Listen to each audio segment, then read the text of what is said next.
G'day guys, welcome back to another episode. We have left Hobart and we are beginning to make our way up the east coast of Tasmania. We are just south of the town of Swansea. And what have we found, Jackie? Spiky bridge. It was built by the convicts and they don't know why there are spikes on top. They've got some speculations. Maybe it was to keep the cattle from falling off. Maybe it was just to help hold it up structurally, but they're not sure how that works. So yeah, they don't know why it's got spikes everywhere. Yeah, it's one of the lesser known attractions, but this was part of the main road that connected Swansea and a couple of other towns to Hobart back in the day, and it was all built by a convict road gang, so kind of cool. It's currently for us Boxing Day 2023, so we're behind on the uploads. However, we are trying to find a camp on this very popular east coast. We've already passed one this morning. It was packed. Like, people were like double parked, obviously in a group, and they've got like boats and vans and tents, and you couldn't get in there at all. It's crazy. So we're trying to see if we can find somewhere to stay within a reasonable distance of Wineglass Bay, so we can have a look at that. Otherwise, we might not be able to see Wineglass Bay if we can't get a camp, mate, because it is manic at the moment here in Tassie. Anyway, we're kind of heading north. We're going to head through Swansea very, very soon. Yeah, this is a cool bridge, so we thought, why not start the episode here? All right, let's go see a bit of the east coast. Hey, what the hell? Why you hanging on the roof all by yourself? I have an open invitation, but you're telling me go get lost. I don't wanna see your face. Yeah, what the hell? So why don't we stay out to the morning light? 'Cause two words can make a right. We're just doing what we feeling right now. So Chardonnay, we camp in the parking lot. Leave traces of plastic cups. We're just doing what we feeling right now. So what the hell? Yeah. Well done. Well done, Jackie. Found a good spot. Finally. It was actually really good, because if you want to see, like, so the campsite that we passed earlier this morning, if you go back to our Cradle Mountain video, we talked a little bit about Lake Gardner free camp, and we were like, yeah, parked in 7 cars deep and stuff, and that's what this other campsite was. And I was like, oh no. And if they're doing balloting in the national park and stuff, it's going to be hectic, and there's one person here, so I can't believe there's only one person here as well. yeah, Like, it's crazy. so it's private property, this here. There's a donation box at the little like RV map where it shows you where you can park, and there's also their cafe, which is their main business. So we're gonna have a walk in their cafe very shortly. Support them that way as well. Yeah. And hopefully there's something nice that will delight my taste buds. All right, well, let's get unhitched. Well done, Jackie. Good find, mate. Thank you. And the brilliant thing about this is, this spot's right on the turn off to go down to Wineglass Bay, so we can drop the van here. It's 30 k's into Wineglass Bay, which we can do with the car only. Turn around, come back out here, pick the van up when we're ready, and then keep going north up the coast. So good spot. It's a good spot, is it? Well done. All set up? Yeah. Let's go have a look in the cafe, hey? Yeah, we'll have a look. We won't go into Wineglass Bay today because being close to midday, we reckon it might be pretty crowded. So we might do that first thing tomorrow. We are heading into the Pondering Frog Cafe though now. Try and get something to eat. They have all-day breakfast, seafood, homemade ice cream, oysters, jams and gifts. I don't know if any of that stuff goes together, but hopefully it tastes good. That's pretty good. But yeah, this is the RV parking plan. No tents or sleeping in cars. Yeah. Well, this is the area, right? So that map correlates to this area. Yeah. So they're just showing that you're just not saying like this is how many people you'll get in, but you can park pretty close. What is good though is that there's potable water taps all over the place, right? And they've all got little red signs on them. So yeah, they just say, look, you can use it to fill up your vans, just don't stay hooked up. Obviously, if they do have quite a few people here, they'd like everyone to be able to use the tap. So, but mate, fresh drinking water, that's great. And yeah, on the back of the sign here is the little donation box. So we'll pop something in there shortly once we've been into the cafe, had something to eat. But really good, quite happy. Nice grassy site, brilliant. Why you hanging on the roof all by yourself? Always waiting for the one, but I got news for you. I'm the best that you can get, so what the hell? So what the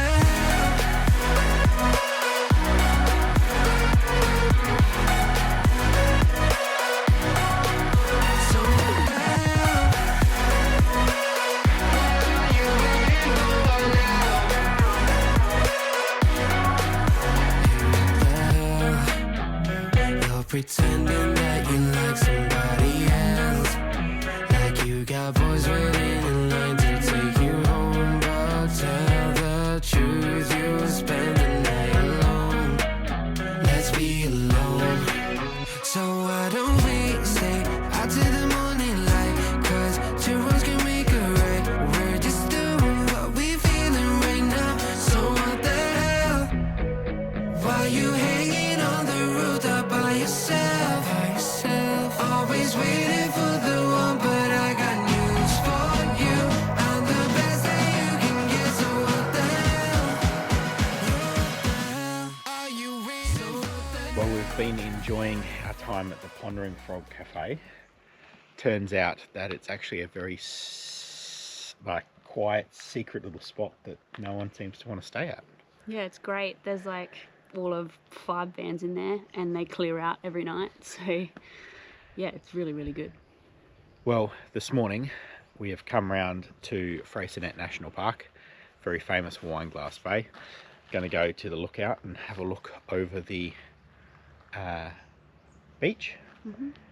It's about an hour and a half return. If you want to go down to the beach and do bigger loops, it can be 3, 4, 5 hour walks. So we're just going to go to the lookout, which is the most popular walk, before we head further north today into the little town of Bicheno. I think that's how you say it. Yeah. Probably butchering all the names around here. Anyway, we're here at Freycinet, so let's go have a look at an iconic spot.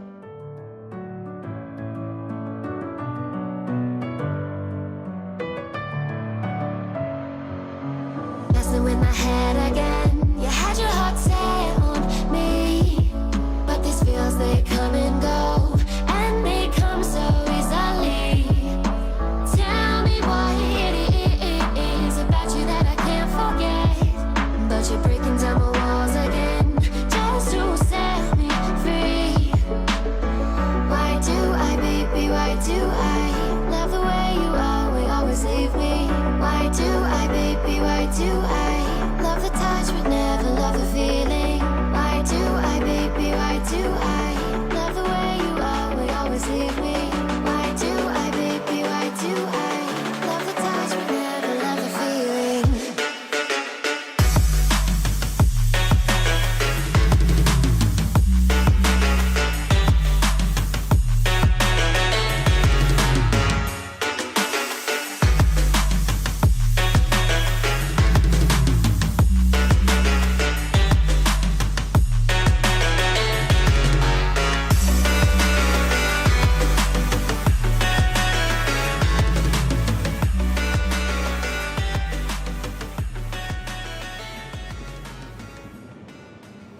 Doesn't look as blue as it probably could, does it? No, it's usually a lot bluer. All the clouds making it look great. The clouds are very low down. Like, they're just there, you know? You wouldn't get a clear view off Mount Amos today, that's for sure. Anyway, we made it to the lookout. We've seen Wineglass Bay. There you go, mate. Tick! Tick. Very similar, but in the current weather conditions, not as nice as the southwest of WA. Yeah, it's very mountainous like Albany is, Yeah, isn't it? And Esperance yeah. has that one rock. But it's nice. Yeah, Nice. I'm sure it's a very nice beach. it's beautiful. I'm not doing the 1,000 steps down there to tell you if it's nice or not. I can just tell you from here, it looks nice. Yeah, so from the lookout you can go down, as Jackie said, all those stairs. It's another 1.5 hours return if you want to go just down to the beach. So we'll enjoy it from the lookout, seeing as though the weather's not that great today. But anyway, good walk to get us going in the morning, mate. Yeah. So, and it looks, by the looks of the clouds, we may be having a bit more rain shortly.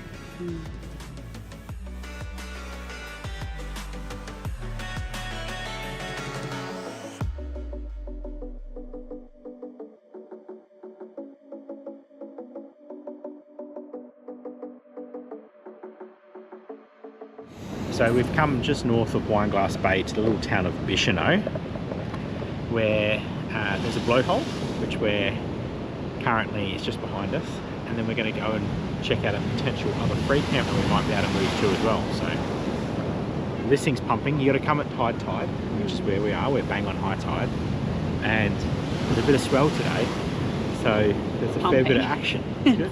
It's so good.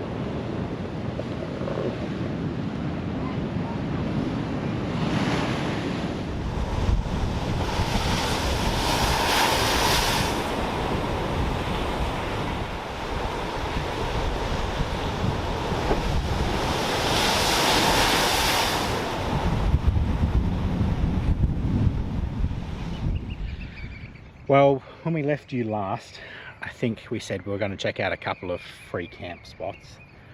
They weren't any good, so we never filmed them.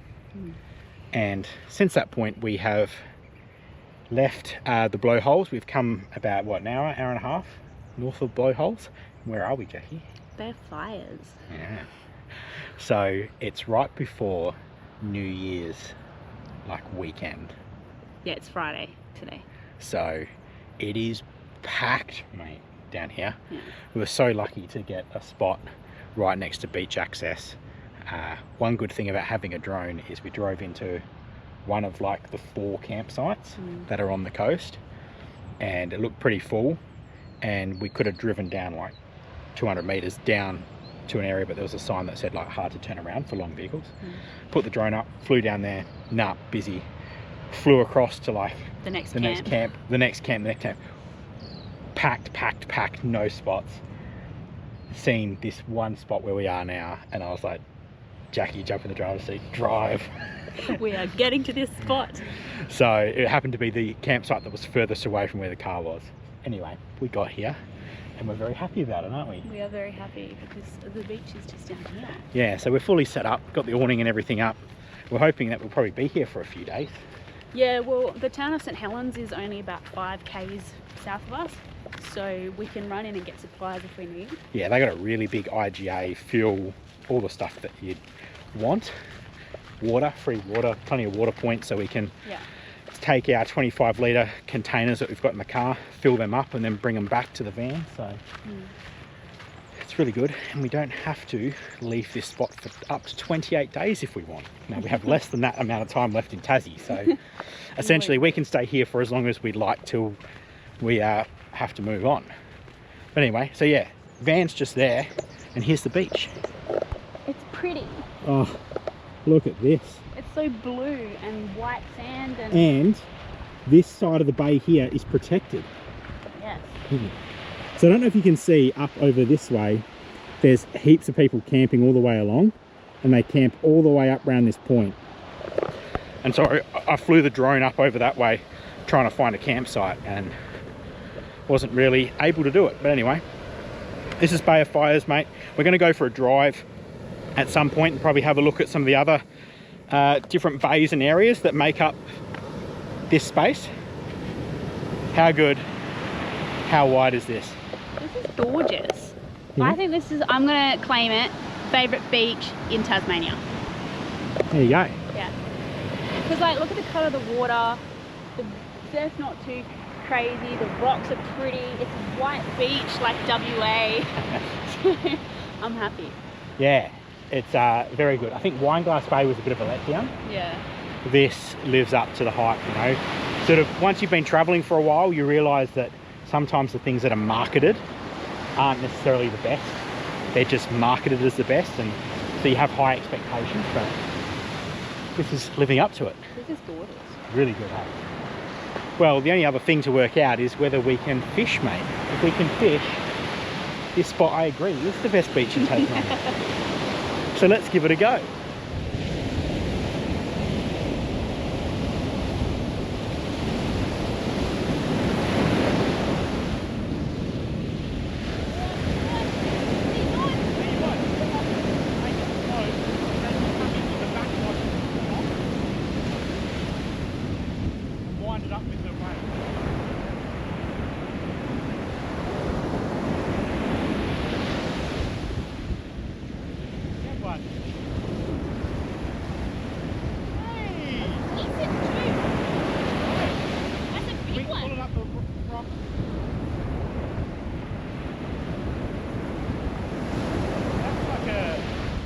Mullet or something? I have no idea. Could be a mullet. Jackie caught a mullet just like that. Just like that. Second cast, first bait. Decent. It's a big. Well done.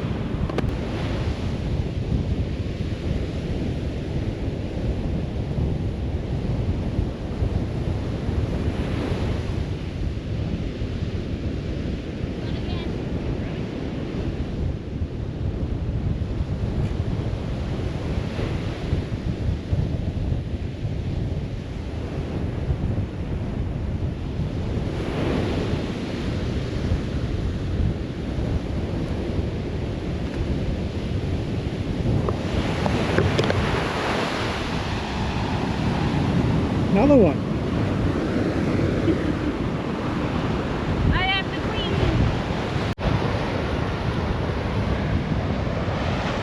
Wind it. Wind it. That's it.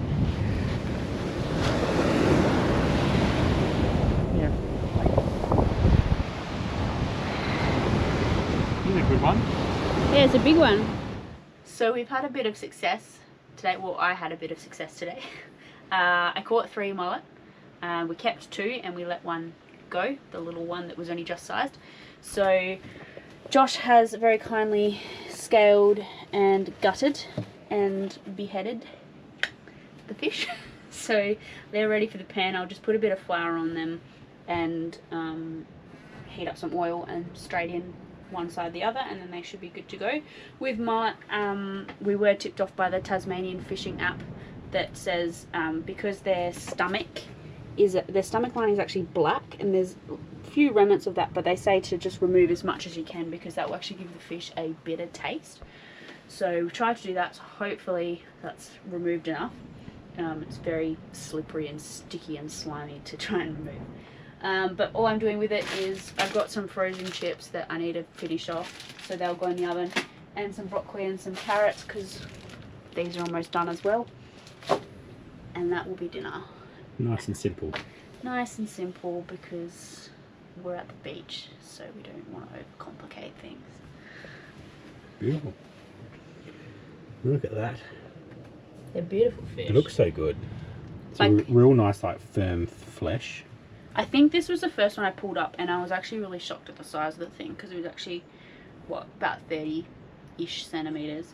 So, and they got to be 25 to keep. And yeah, I was like very happy with the size of fish. I'm like, that's a good dinner food. So Thanks for getting a few, Decky. that's all right. Anytime. I'm here all week.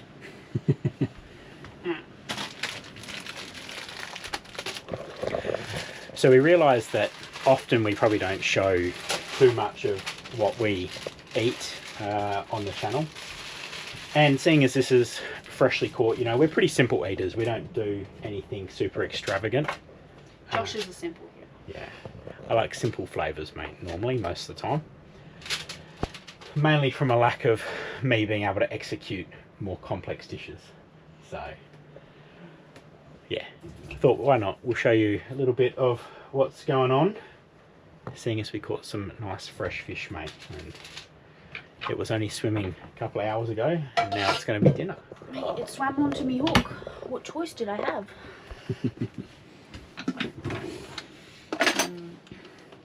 So how do you find, Jackie, so like you've got an oven. Oven. How do you find like cooking time for stuff like chips and stuff? Like people, if they're cooking at home, might go, oh, is an oven worth it? Like how do you, does it take really long, you know? Oven is a 100% worth it. I find that it cooks around the same time because it is fan force, but it only works on 240 volt. The fan does. The fan only works on 240 volt, so it's a gas oven with fan force. I never use the fan, so I always just bang it up an extra 20 degrees ish to what I would at home, and maybe add 5 minutes, but that's kind of it. Like literally, it's as good as my oven at home, probably better actually, because I have an old oven. So I rate the oven in this. We've got a, what do we have? Is it a Mobicool? Mobicool, yeah. Yeah, Mobicool. It's just, Mobicool is a Dometic brand. Yeah. And it's really good because it's got all the numbers on it, so you can see the actual temperature, which I think is really handy. I know some of the old school ones just have like 1, 2, 3, 4, 5, 6, and they relate to a certain rough temperature, which might not be the same, but the newer ones, like this is a 2022 van, so it's got all the new bells and whistles, and I love it. It's great. Beautiful. Don't let me interrupt you anymore. But I thought that might be interesting for some people. Yeah, if you're contemplating whether or not to get one, or if you're just going to get a drawer and put your air fryer in it, honestly, just get an oven. It's just as easy. Air fryers need big battery systems, right? And inverters and everything to run? Yeah, if you're off grid. If you're going to stay in a caravan park the whole time, sure, but we don't have any 240 volt appliances because we don't stay off grid, so everything is because we don't stay in caravan parks too often. As much as we can avoid them, we will. So I kind of need everything to work off grid, and an oven does that and allows us to have beautiful leg lambs and that kind of thing. So it's a lot cheaper option than kitting out with like 800,000-900,000 amps of lithium and big inverters and then big solar setups. Our van has one 200 watt solar panel, and it came with a 100 amp hour AGM battery, which we swapped over to a 135 amp hour lithium. So we have one single, pretty much 100 odd usable amp hours of battery space. And so yeah, it just makes sense to use gas appliances because they're far more reliable and they're cheaper to run, especially when you don't have sun, right? Which we've had a few instances in Tassie here where the sun hasn't been out for quite a few days, and if you were relying solely on an inverter and induction and air fryers and all these lovely devices, you'd run out of power very quickly. Yep, nothing beats the good old standard way of doing things. So what are you doing, Maggie? Just cutting the carrots. Just cutting the carrots. Nothing fancy. You do it well, mate. Oh, do I? It's not even neat, tidy, or the same size. So rough is good. So are these going in the oven as well? No, these are going. I'm just going to cook them on the stove with a little bit of water. Kind of half boils them in a way so that they're like steamed veggies basically. So that'll be good enough. Sometimes I'll add herbs and spices. If you're wondering, these are my herbs and spices. Josh built me these rack on this shelf that I thought was really useless, but is actually very useful. So if you do happen to get a van with big cupboards and you got this bit of space here, that's what you can do to it. I love it. It is so practical. So what's happening up in this top cupboard is our range hood is in here. So it's recessed up and there's about 60 mils worth of space at the front here of the, well, you can probably see if I do that. There's just this little bit of space here. Perfect. You love it, hey? I love it so much because everything I need for cooking on the stove is right here. Like my pots, my pans, and then all my cooking stuff that I use. So you might think it's overkill for herbs and spices. I love my herbs and spices. I can't go without. So this is pretty much everything I've got from home that I thought I would use on the trip, and I have used pretty much all of it, I think. And then yeah, you got your salt and pepper and your oil, which all just fits perfectly up there, and I love it. So we fit 500ml bottle of olive oil. Yeah. And it never comes out. These bottles never end up in the back of a cupboard, Jackie? No, if anything, like the one in the middle, ooh, that's a good piece of that. If anything, sometimes that might fall out or the salt might fall out. Like when you open the door? When I open the door, or these might be like that. But otherwise, like, these are all perfectly always as they should be. Cool. So, happy. Little van hack right there. Little van hack.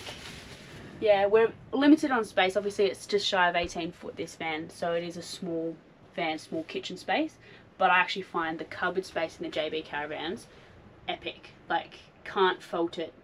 Every cupboard is usable, and yeah, I really love it. Well done, JB. We're not endorsed by them. No.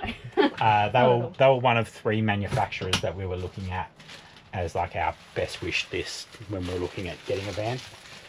And then this one came up. We bought this second hand off a private seller, and actually drove halfway across the country and back in 7 days. Hey, This time last year, what is it? It's the 29th of December. We actually purchased this on the 28th of December, 2022. so we've had it for 12 months. Happy 12 months, man. And it's been going good. So, but yeah, we drove from Perth to rural Victoria, east of Melbourne, and back to Perth in 7 days this time last year. Yeah. Anyway, we get sidetracked, mate, from We do. the thing at hand. So obviously, small kitchen, you've got to prep everything first. Yeah.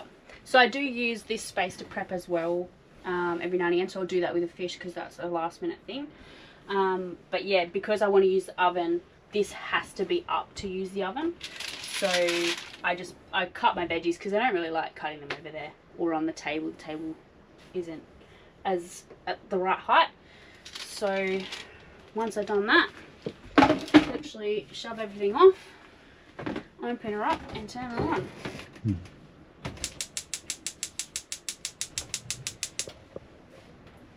And the oven is on. On? Yep. Beautiful. And then I'll just bang it up to temp. And honestly, within 5 minutes it's at temp. So I usually just chuck it in because it's at temp so quick. So what have you set this to? I've set it to about 220. I think these say for like 190 or something. But I just put them in a little bit higher because I want them to cook quick because I don't want to wait an hour for dinner. So I'm just put them in there, and away we go. So what's next? Nothing. I'll just prep the fish. Sit and wait. And yeah, literally sit for 20 minutes before I do anything. Once they start to look good, I'll put the veggies on, and then I'm good to go. But I can have a rest for now. See you shortly.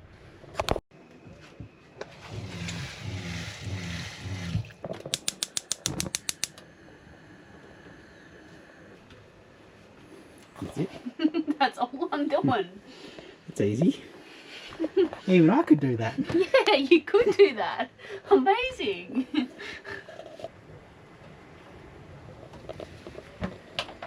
So the chips are starting to look like they are almost done.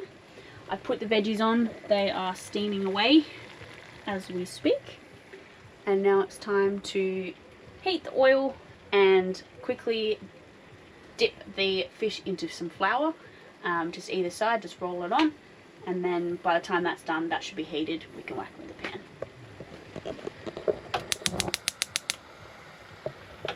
So just like a medium kind of heat. That's my hottest burner, so I have it on a medium heat. You'll know your own burner at home. This is where I keep all the goods. So we'll just use a bit of plain flour.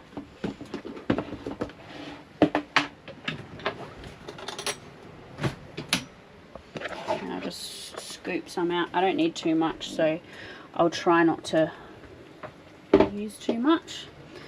But yeah, you just want some flour all over your fish. And then the same on the other side.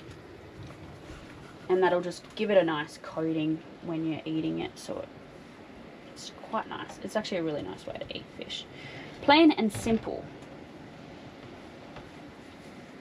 So good chunky bits of meat. So quite excited for this. I don't think I've ever tried mullet before, so it's the first time for me. Alright, so we'll just put it in. There should be a nice sizzle.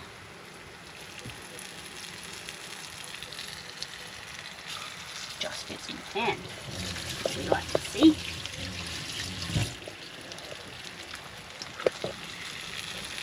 And then I'll pop this on to limit the splatter that I have to clean up later.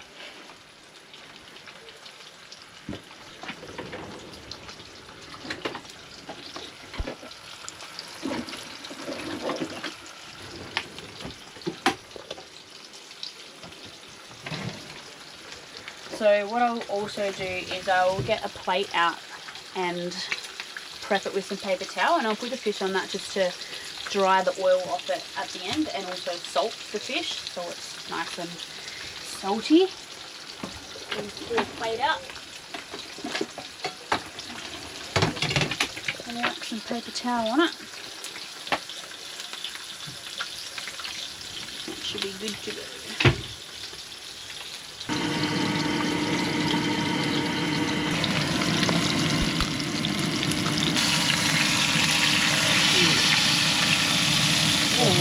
Here comes the bone.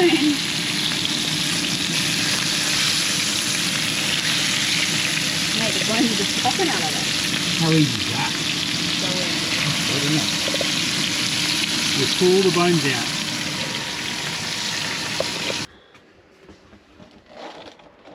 Look at that. dinner is served. Thank you, Jackie. Thank you, Josh, for gutting and scaling. Thanks for catching and cooking. Mm-hmm. Nice basic dinner. I'll give this fish a try. Alright, Jackie, this is your first time, you said, tasting mullet, so how does it taste? What bit should I try first? Pull some of this away.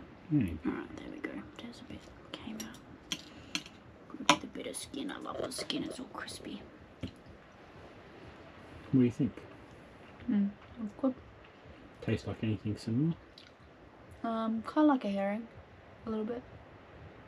Yeah, a little bit like a herring. Nice. I reckon.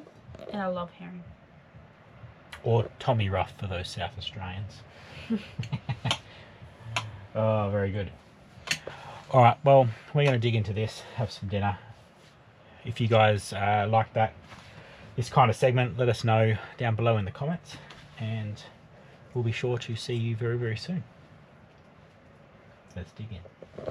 I'm digging in, mate. This morning we went out to a place called the Gardens and had a look around there. Beautiful red rocks and blue water, same as here really. And then we tried to find a starfish garden but couldn't find that. There was no starfish there. Now we're back, ready to fish again on this beautiful, beautiful day. It's hot Tassie day, 22 degrees. So you take what you can get when you're in Tassie. But it's actually really nice. The sun's nice and warm. There's hardly any clouds. There's none in the background here, so there's no clouds in the sky at all. No, there is over there. And yeah, it's beautiful. It's a little bit choppier today, which hopefully that means there'll be fish biting, but we'll see what happens. Let's try our luck again. Are you ready, Josh? I'm ready. Enjoyed having a bit of a drive up the coast and seeing the red rocks and everything. Wherever you camp along this area, it's very, very similar. So quite happy with our spot. Just need some more fish, mate. Josh just wants to catch one fish. Just one. One. And then he can claim this as the best beach in Tasmania. But until then, can't make that claim.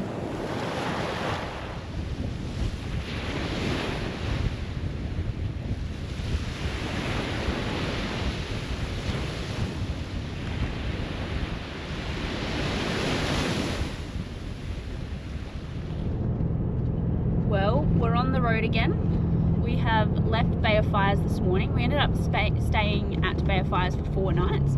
We had some really nice weather. We went up the coast and we saw like all the beautiful red rocks, the lovely blue waters. It's a beautiful part of Tasmanian coastline. Honestly, it's absolutely stunning. We tried to catch some more fish. No luck. I didn't even get a bite in 4 days. Jackie got all those mullet on that first Day one. Yeah, day one, 3 fish within 20 minutes and then nothing for the rest of our time. So, a bit unfortunate. But anyways, it's we've rung in the new year and the campgrounds started to clear out a little bit. They were super hectic between sort of Christmas, New Year's. But yeah, it's cleared out. It's started to clear out now. There's a bit of weather coming in, so people are going home or going back to work, whatever they got to do. Moving on. Like Moving on, yep. And we are heading off inland a little bit to see some more waterfalls before we head into Launceston. Josh has a dentist appointment because he's got a hole in his tooth. So well, I think I do. he thinks he does. It's like 2 out of 10 I can feel some discomfort. So better get it checked out than Yeah. fester. So we'll head inland first and then we'll make our way to Launceston. Sounds good. I'm keen. We're going to check out a campsite first, which is only about 5k away now. So if that's a good one, we'll see you there. Well, we've made it to our camp for the night. It's only 10:20, so we're going to explore the area a little bit. And we are in Pub in the Paddock. And there is one other van all the way over there. But we have this whole back corner to ourselves. And the cows are right here. And the pub's just up behind us over here. So we might check them out for lunch, see if they're open. But yeah, this is a wicked spot. It's beautiful. It's like there's hills everywhere, green grass. And here's the cows. Hello, cow. Lots of cows. They're just chewing. That's all they do, I think.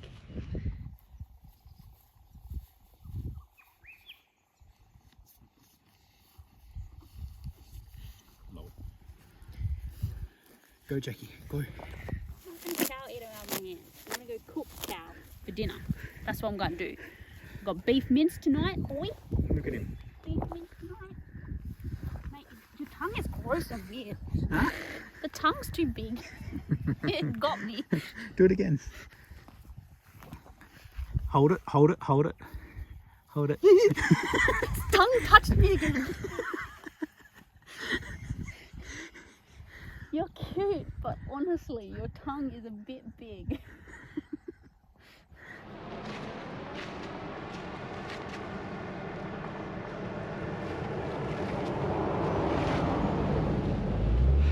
Well, here we are at the St. Columbia Falls track. It's one of Tassie's 60 great short walks. 600 metres, 20 to 30 minute return. Should be nice and easy. And we can already actually see, you can just between the trees get like a glimpse of the falls from the car park, but we're going to go down there and see them properly. So let's go.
Well, here we are at St Columbia Falls. Now these falls are the beginning of the Georges River, which runs through like where Pub in a Paddock is, where we're staying, and out to St Helens and the Bay of Fires. Now this falls are very, very impressive. One of Tassie's highest falls, 90 metres high, and it's been never known to have run dry, at least while Europeans have been here. We're currently in summertime, so it's about 42,000 litres that run over these falls every minute on average during summer, and then during winter they can see easily in excess of 200,000 litres of water. Now something that is pretty cool is you can see it's a real big granite rock face, and there's a lot of loose rocks here. Now it didn't used to be like this. Almost 100 years ago now, 1929, there was massive flooding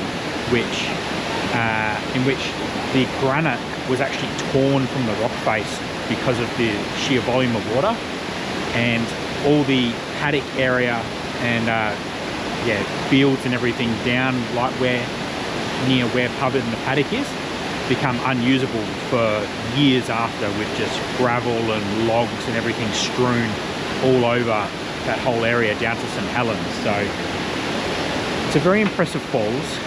Come and check it out for yourself. It's definitely a highlight for us. And it's a nice easy walk down. I don't know about the walk up, but the walk down is very, very easy.